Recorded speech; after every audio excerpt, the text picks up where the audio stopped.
Assalamualaikum warahmatullahi wabarakatuh.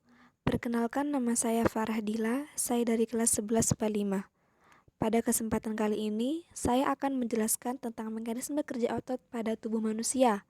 Otot dibagi menjadi 3 macam, yaitu otot polos, otot lurik, dan otot jantung. Otot polos biasanya terdapat pada sistem pencernaan manusia seperti lambung dan usus. Otot polos bekerja secara tidak sadar. Otot lurik. Otot lurik biasanya disebut dengan otot rangka karena terdapat pada rangka. Nah, otot rangka biasanya bekerja secara sadar.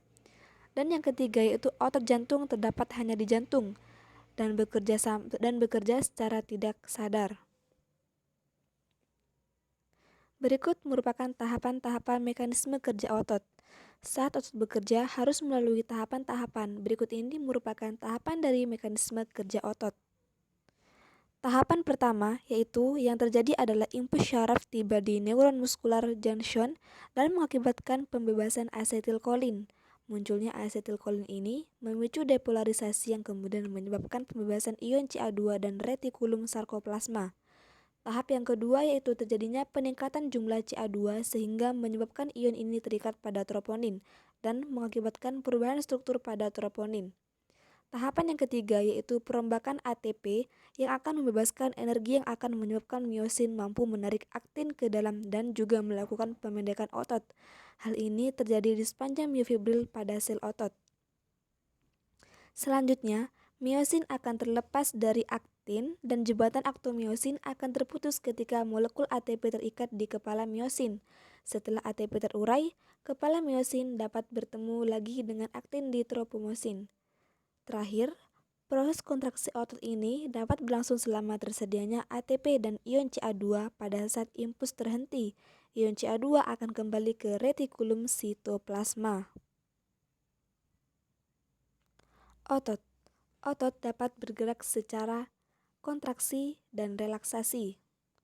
Ketika otot berkontraksi, maka ukuran otot akan memendek, mengeras, dan akan membentuk gelembung pada bagian tengah dan terdapat pada otot bisep dan trisep.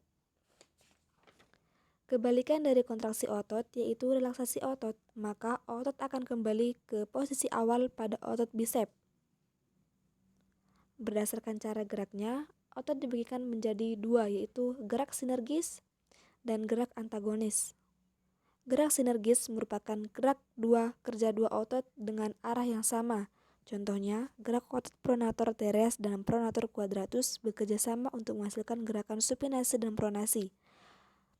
Gerak kerjasama otot-otot antar tulang rusuk bernapas. Kedua, gerak antagonis.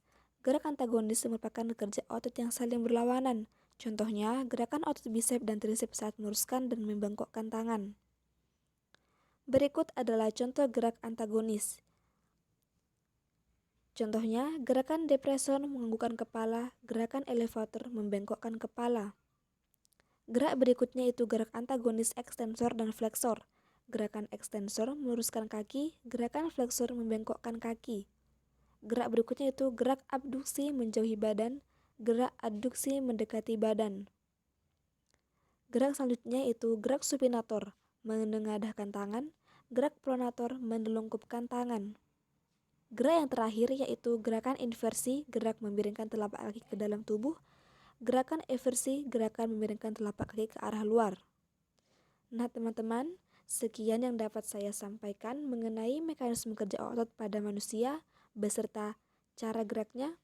Mohon maaf apabila ada salah kata. Saya akhiri. Wassalamualaikum warahmatullahi wabarakatuh.